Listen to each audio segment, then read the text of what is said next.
하나님께서 주시는 말씀은 시편 56편 1절에서 6절까지 말씀인데요. 저와 여러분이 한 절씩 함께 교독하기를 원합니다. 제가 먼저 읽겠습니다.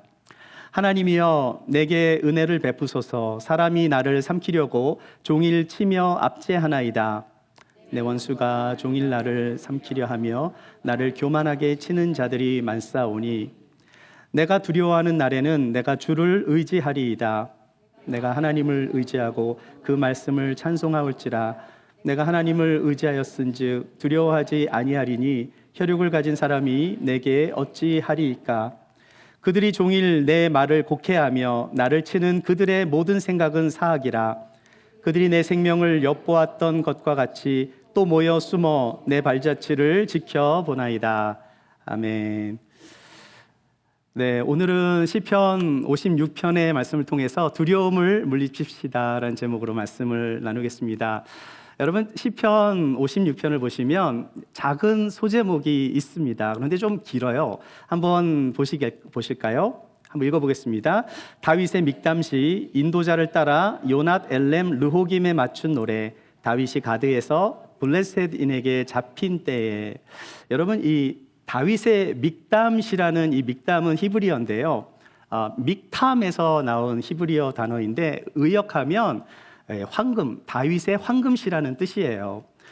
여러분, 황금시가 뭘까요? 황금시. 여러분의 인생에 가장 황금 시간이 있다면 가장 행복했고 또 가장 귀하고 가장 소중했던 날이 언제였는지를 한번 생각해 보세요. 그날을 기념하여 시를 썼는데 그 시가 황금시라고 할 수 있을 거예요. 자, 그런데 다윗의 황금시가 언제 쓰여졌습니까? 다윗이 가드에서 블레셋인에게 잡혀서 쓴 시가 바로 다윗의 믹담시, 황금시인 거예요. 우리가 지난주에 나눈 시편 55편은 다윗이 배반을 당했을 때 지은 시였잖아요. 그 시의 제목은 다윗의 마스길이에요. 마스길이라는 것은 교훈을 의미합니다. 자, 그래서 지난주 나눴던 55편에서 다윗은 자신이 배반을 당했을 때 교훈시를 썼고요. 네, 오늘은 56편에서 자신이 적의 포로가 되었을 때 인생의 가장 큰 위기를 만났을 때 지은 시가 뭐예요? 다윗의 믹담시, 즉 황금시라고 시편의 제목을 적은 거예요. 우리 사랑하는 여러분, 우리의 삶에 가장 큰 어려움이 있고 가장 큰 고통의 시간을 보내는 그 시간이 어떻게 우리의 인생에서 황금시라고 말할 수 있겠습니까? 그런데 그 어려운 시간이 황금시가 될 수 있는 이유가 있다면 단 한 가지예요. 그것은 바로 고난 속에서 하나님이 함께 하신다라는 사실을 깊이 경험하고 체험할 수 있는 시간이기 때문이에요. 자, 그래서 고난이 축복이라고 말하는 것입니다.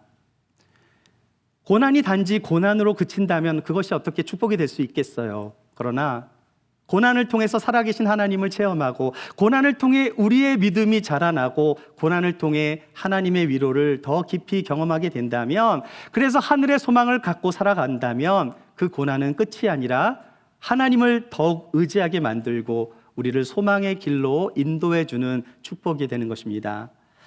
시편 56편의 백그라운드는 시편 34편의 그 백그라운드가 굉장히 비슷한데요. 여러분 혹시 기억나세요? 시편 34편이 어떤 백그라운드였는지 제가 올 초에 다윗의 기도편에서 잠깐 나눈 적이 있었는데, 시편 34편의 소제목은요, 다윗이 아비멜렉 앞에서 미친 채 하다가 쫓겨나서 지은 시예요.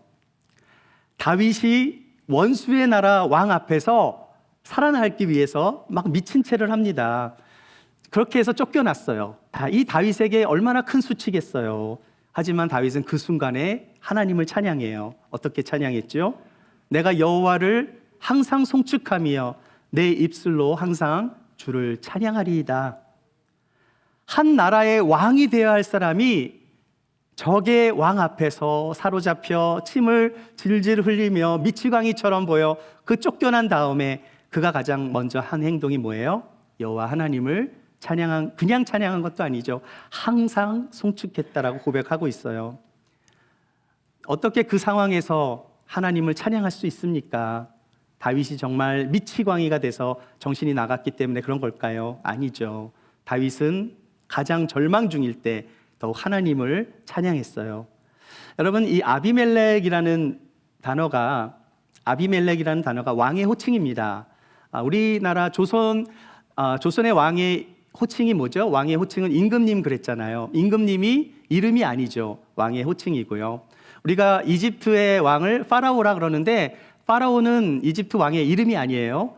이집트 왕을 통틀어서 파라오라고 부르는 거고요. 마찬가지로 아비멜렉은요, 블레셋 왕을 호칭하는 이름이에요. 자, 그러니까 이 시편 34편과 56편은 똑같은 백그라운드를 가지고 시간적으로 보면 시편 56편이 조금 먼저예요. 다윗이 먼저 가드로 도망가다가 블레셋 사람에게 잡혔을 때 지은 시가 뭐죠? 시편 56편이고, 그리고 나서 풀려난 시, 미친 채에서 풀려난 시가 34편이에요. 다윗이 사울 왕에게 쫓겨서 광야를 헤매고 있을 때 너무 다급했습니다.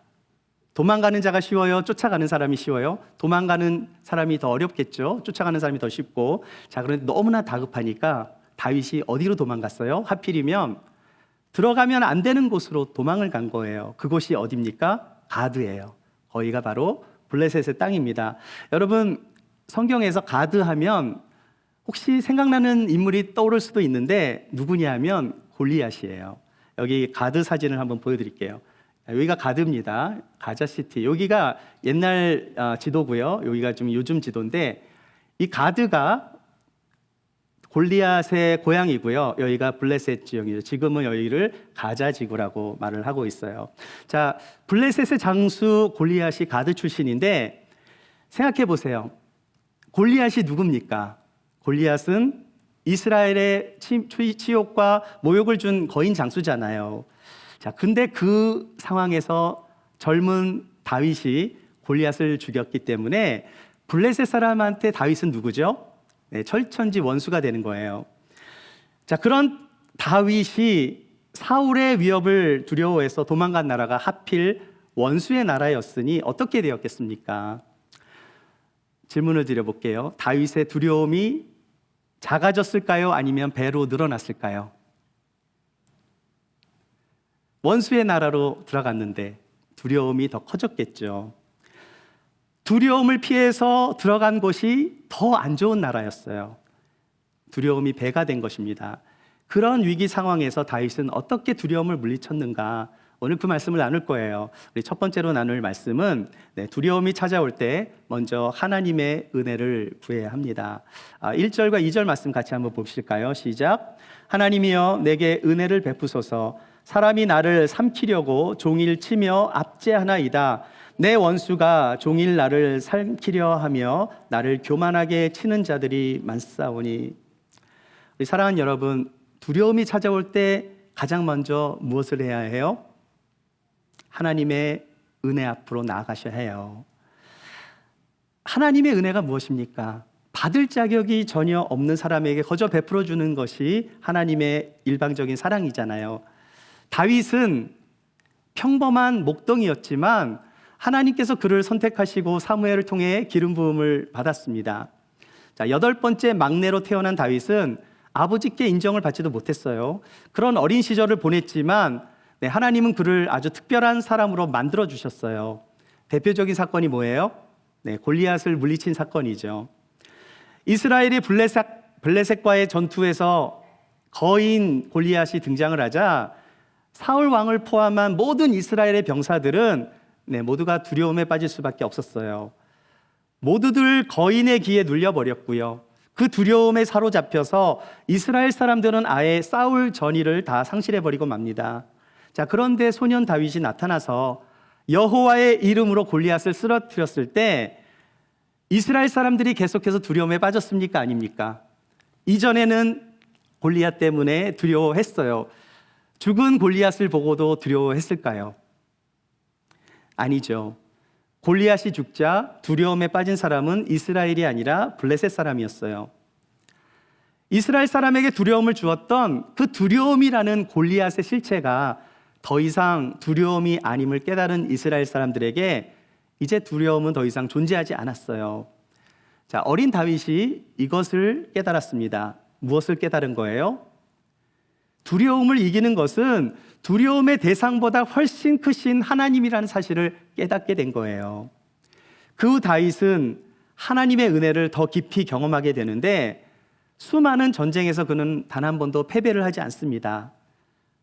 물론 그가 고백한 게 있죠. 사망의 음침한 골짜기를 다닐지라도 해를 두려워하지 않았어요. 무엇 때문에요? 주께서 나와 함께 하심을 체험했기 때문에, 언제나 함께 하시는 그 하나님의 은혜를 경험했기 때문에 내가 해를 받을 것을 두려워하지 않는다라고 고백을 합니다. 이처럼 다윗은 자신의 인생의 두려움과 절망과 위기 속에서 언제나 구원하시고 보호하시는 하나님의 은혜를 경험한 거예요. 자, 그런데 다윗을 향한 하나님의 은혜는 단 한 번에 그친 은혜가 아니라 그의 삶에 평생토록 나타나는 은혜였어요. 그것은 다윗이 완전한 사람이었기 때문에 받은 은혜가 아닙니다. 그가 밧세바와의 불륜을 통해 그 밧세바의 남편인 우리아를 죽이기까지 했지만 통회하는 마음으로 진정으로 하나님 앞에 회개했을 때 하나님의 용서를 경험하게 됐고요. 죄를 덮어주시는 하나님을 경험하게 돼요. 자, 그런데 하나님의 은혜는 여기서도 멈추질 않아요. 하나님은 다윗과 언약을 맺으시고요. 그의 왕위가 영원히 세워질 거라고 약속해 주셨는데 그 약속이 어디에서 이루어집니까? 훗날 예수 그리스도를 통한 구원의 약속으로 성취가 된 거예요. 다윗은 그의 인생에서 가장 큰 어려움이 찾아올 때 다른 어떤 것을 생각하지 않았습니다. 오직 은혜를 베풀어 주시는 하나님을 생각하고 하나님만 의지했던 거예요. 하나님, 나에게 은혜를 베풀어 주세요. 지금 대적들이 나를 삼키려고 합니다. 원수가 나를 에워싸려고, 나를 죽이려고 해요. 하나님, 자비를 베풀어 주세요. 은혜를 베풀어 주세요. 불쌍히 여겨주세요. 긍휼히 여겨주세요. 이 고난에서 벗어나게 해주세요. 이 보이지 않는 막막함 속에서 나를 구원해 달라고 기도합니다. 다윗이 블레셋 사람에게 잡혔을 때 제일 처음으로 한 것이 뭐예요? 하나님의 은혜를 구하는 기도였다는 거예요. 우리 사랑하는 여러분, 기도는 하나님의 은혜로 시작되는 것인 줄 믿습니다. 하나님의 은혜는 죄인을 구원하시는 은혜예요. 환난 속에서 우리를 보호하시는 은혜입니다. 내가 넘어졌을 때 일으켜 세워주시는 은혜예요. 내가 연약하고 병이 들었을 때 우리를 만져주시고 힘을 주시는 은혜입니다. 그런데요, 하나님의 가장 큰 은혜가 뭘까요? 그것은 그 은혜가요, 이 땅에서 끝나지 않는다는 사실이에요. 하나님의 은혜는 이 땅에서뿐만이 아니라 영원한 천국에서도 하나님과 함께 누리게 되는 영원한 은혜인 줄 믿습니다. 이 하나님의 은혜는 모든 믿는 자에게 주시는 하나님의 선물이에요. 그 은혜의 하나님으로 인하여 두려움에서 벗어나시는 저와 여러분이 되시길 축복합니다. 두려움을 물리칩시다. 두 번째로 나눌 말씀은 하나님을 전적으로 의지할 때 두려움을 물리치게 됩니다. 우리 3절과 4절을 같이 한번 읽어보실까요? 시작. 내가 두려워하는 날에는 내가 주를 의지하리이다. 내가 하나님을 의지하고 그 말씀을 찬송하올지라. 내가 하나님을 의지하였은즉 두려워하지 아니하리니 혈육을 가진 사람이 내게 어찌하리이까. 우리 사랑하는 여러분, 하나님을 의지할 때 두려움이 물러갈 줄 믿습니다.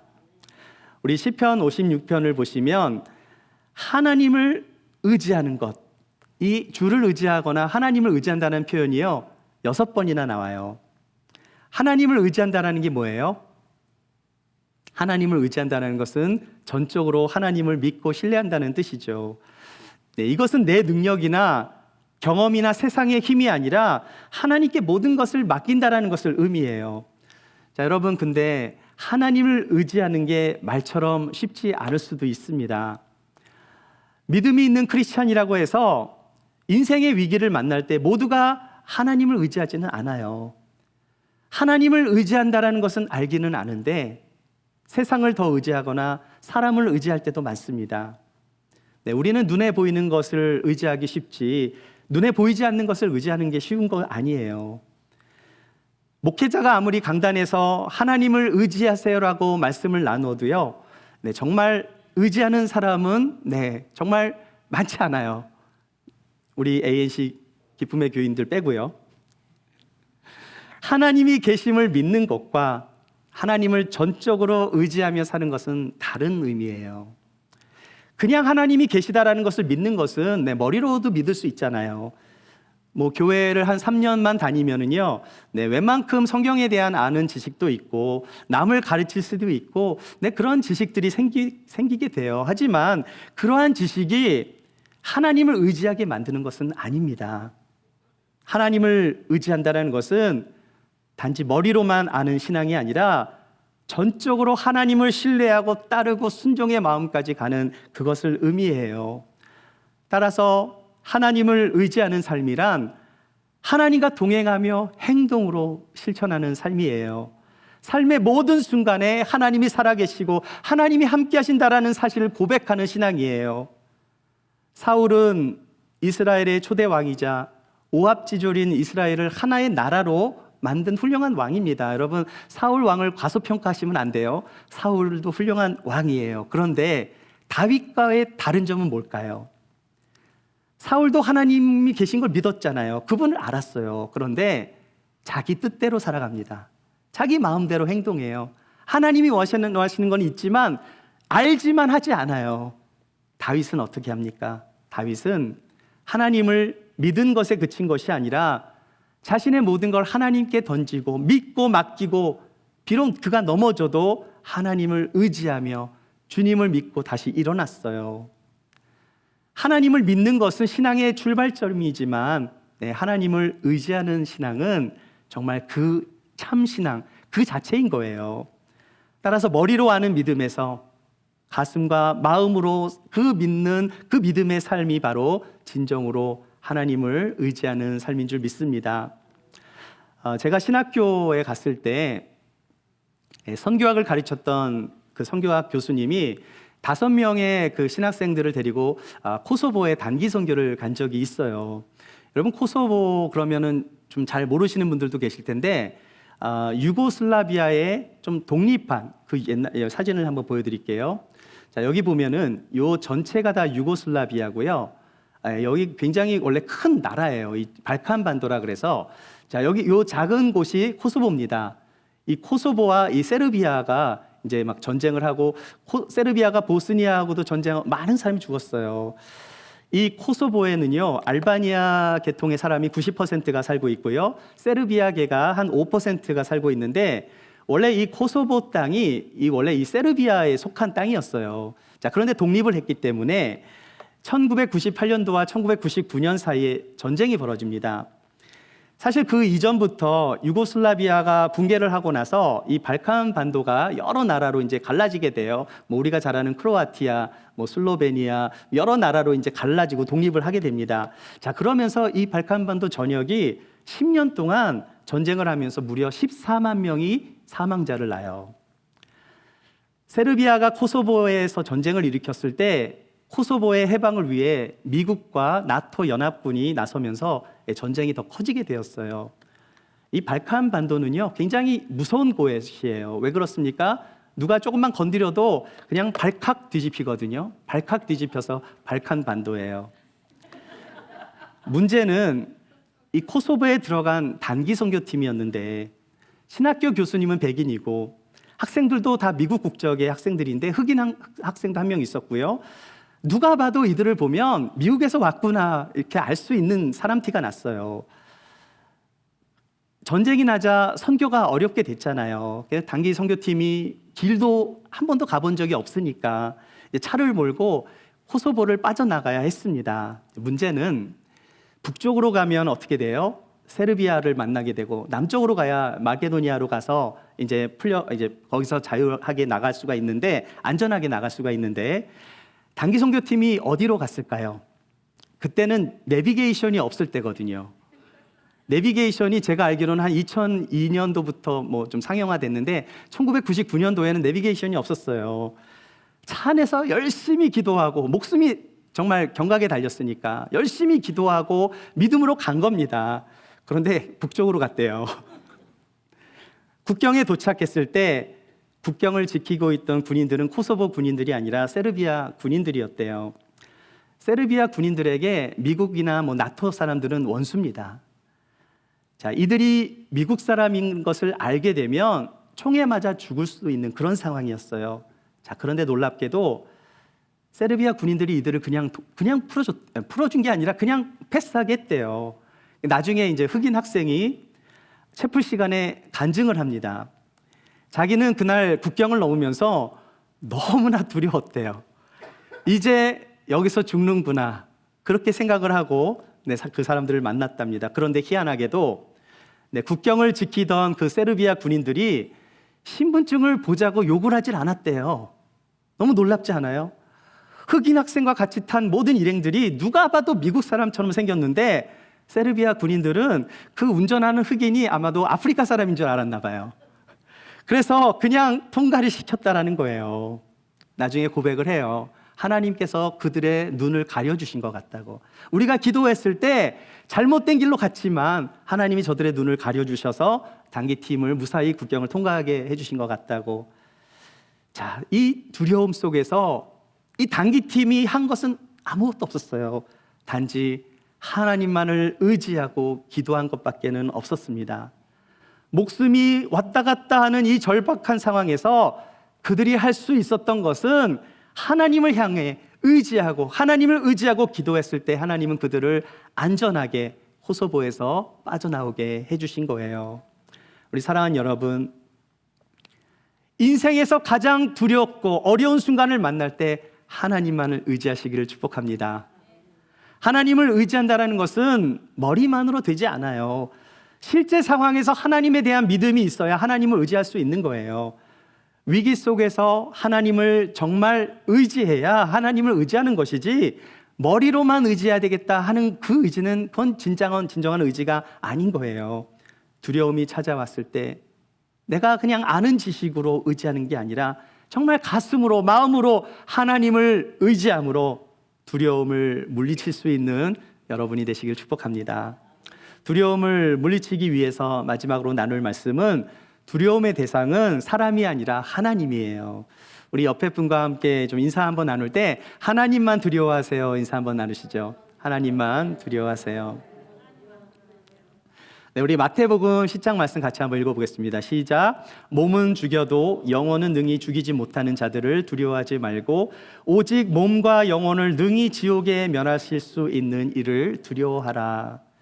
우리 사랑하는 여러분, 우리가 두려워해야 할 분은 사람이 아니라 하나님 한 분인 줄 믿습니다. 이 말씀은 세상의 권력자나 박해자, 심지어 죽음을 줄 수 있는 사람이라 할지라도 그들을 두려워하지 말고 이 땅을 심판하시고 구원으로 인도하시는 하나님을 두려워하라는 말씀이에요. 자, 그런데 하나님을 두려워하라는 이 의미는 하나님을 무서워하라는 뜻이 아닙니다. 하나님을 경외하고 존경하라는 뜻이에요. 자, 제가 사진을 하나 보여드릴게요. 이 사진이 뭔지 한번 보세요. 이 사진이 뭐예요? 백호라고 해서 화이트 타이거, 전 세계에 한 200마리 정도만 있는 백호인데요. 이 백호는 인간이 유전적으로 만든 호랑이라 야생 호랑이는 존재하지 않아요. 여러분이 백호를 보았다면 백호가 두려울까요? 두렵지 않을까요? 우리 안에 갇혀있는 백호는 전혀 두렵지 않습니다. 맞습니까? 동물원에서 호랑이 봤다고 두려우세요? 사자를 봐도 안 두렵죠. 우리 안에 갇혀있으니까. 자, 다음 사진을 보세요. 이 상황이면 두렵겠습니까? 두렵지 않겠습니까? 이 사진은 실제 있었던 사건인데요. 2014년도에 인도 뉴델리 동물원에서 벌어진 일입니다. 이 술에 취한 22살의 이 막수드라는 인도 청년이 백호를 가깝게 보기 위해서 우리 안에 다가갔다가 8m 아래로 떨어지면서 우리 안으로 들어가게 된 거예요. 어떻게 되었을까요? 안타깝게도 청년은 백호에게 뒷목을 물려서 끌려가다 사망을 하게 돼요. 그 사망의 원인은 목뼈 골절과 척추 골절 그리고 과다출혈이었어요. 이 청년의 실제적인 두려움, 그 두려움의 실체는 바로 백호예요. 자, 그런데 철창에 갇혀 있는 백호는 두려움의 대상에서 벗어났어요. 그런데 진짜 두려운 것은 뭐였어요? 철창이 없는 백호와 1대1로 마주치는 거예요. 여러분, 세상 사람들은 하나님이 심판자라는 사실을 알지만 깨닫지를 못해요. 안다고 해도 하나님이 보이지 않잖아요. 하나님은 어디 먼 철창 안에 계시다고 생각할지도 모르겠어요. 그들의 눈에 하나님은 두렵지 않습니다. 그러나 하나님은 우리를 심판하시고 우리를 능히 지옥에 보내실 수 있는 분이라는 사실을 믿게 된다면 세상은 하나님을 가장 두려워하게 될 거예요. 하나님께서 우리들에게 말씀하십니다. 우리들에게 무엇을 말씀하실까요? 하나님은 세상을 두려워하지 말라고 말씀하세요. 왜 두려워하지 말라고 말씀할까요? 여러분, 많이 들어보셨을지 모르는데 성경에 두려워하지 말라는 말씀이 몇 번 나오는지 여러분 아세요? 366번 나와요. 이것을 처음 말씀하신 분이 루마니아 출신의 움브란트 목사님이신데 제가 사진을 보여드릴게요.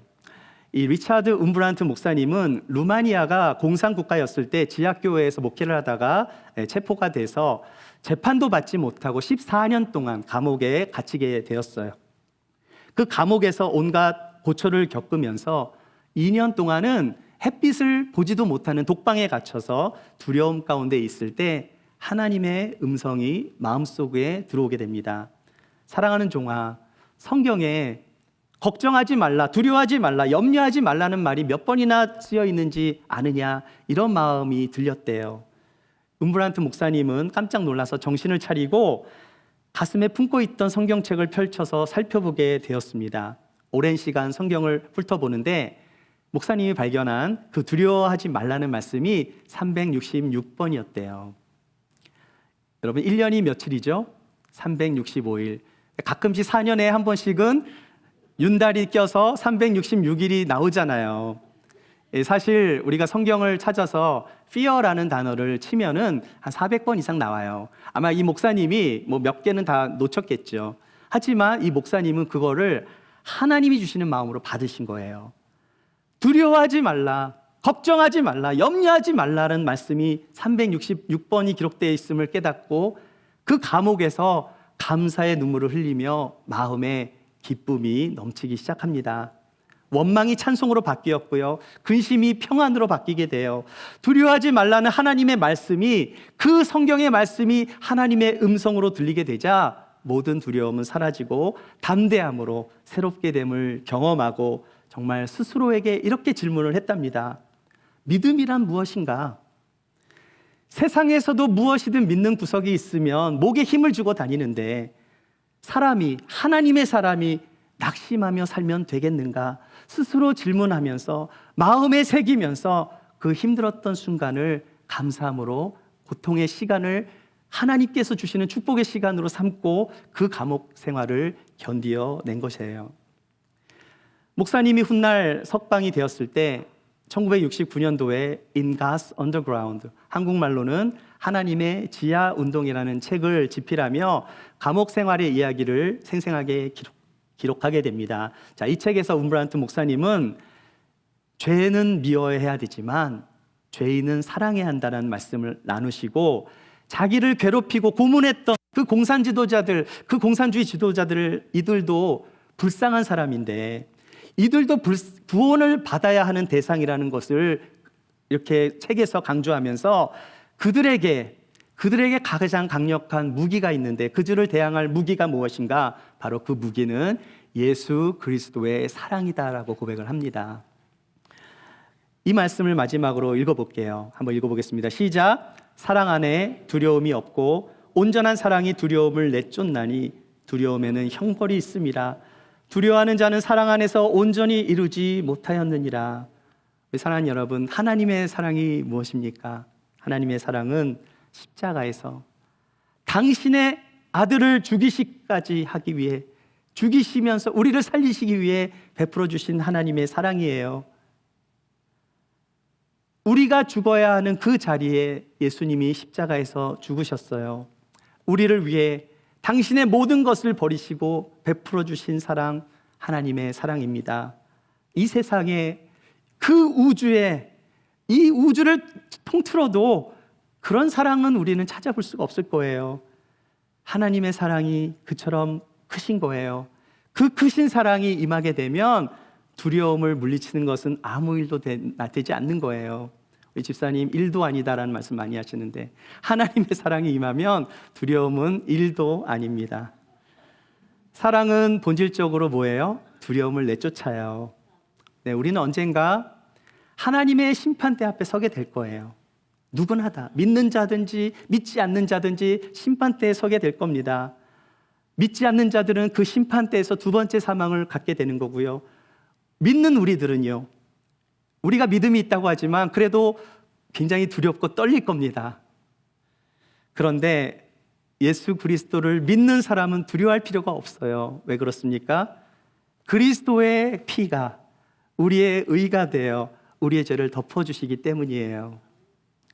이것이 하나님의 은혜이자 하나님의 사랑입니다.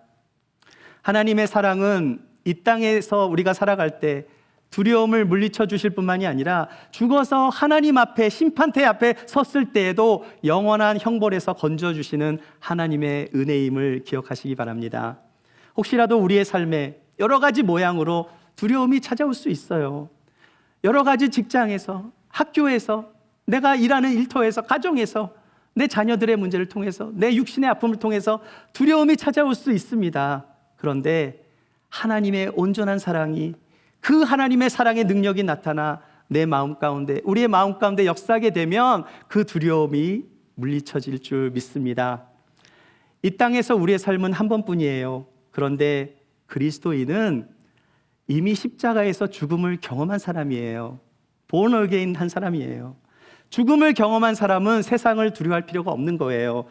이미 죽었는데 무엇이 두렵겠습니까? 세상을 두려워하는 순간 우리는 지는 거예요. 그러나 하나님의 사랑은 두려움을 이기게 하십니다. 하나님의 은혜는 우리를 의의 길로 인도해 주십니다.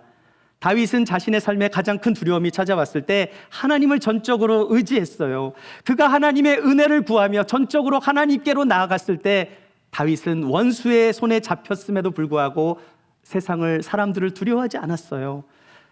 골리앗으로부터 구원해 주실 하나님께서 골리앗도 없는 블레셋 사람으로부터 다윗을 구원해 주시지 않겠습니까? 다윗은 자신이 경험한 그 과거의 그 구원의 은혜로 말미암아 현재의 두려움을 믿음으로 이길 수 있었던 거예요. 우리 인생에서 가장 큰 두려움을 느낄 때 이 다윗의 시편 56편을 기억하세요. 다윗은 인생의 두려움 앞에서 하나님의 은혜를 가장 먼저 묵상했습니다. 그리고 구원의 하나님을 전적으로 의지했어요. 다윗은 블레셋 사람들을 두려워한 것이 아니라 하나님을 경외했습니다. 하나님을 두려워하고 하나님을 찬양했어요. 하나님은 우리에게 도움을 주시는 구원의 하나님이십니다.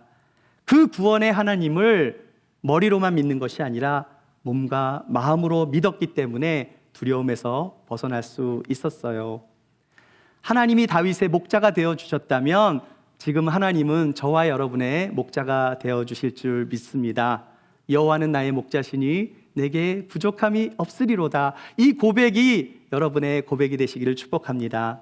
이 세상을 살아가며 아무리 어려운 시간을 겪는다 할지라도 세상을 두려워하는 것이 아니라, 환경을 두려워하는 것이 아니라 하나님을 두려워하고 우리를 구원으로 인도해 주시는 그 하나님의 은혜와 사랑 안에 거하시며 두려움을 물리치고 승리의 삶을 살아가시는 저와 여러분이 되시기를 주의 이름으로 축복합니다.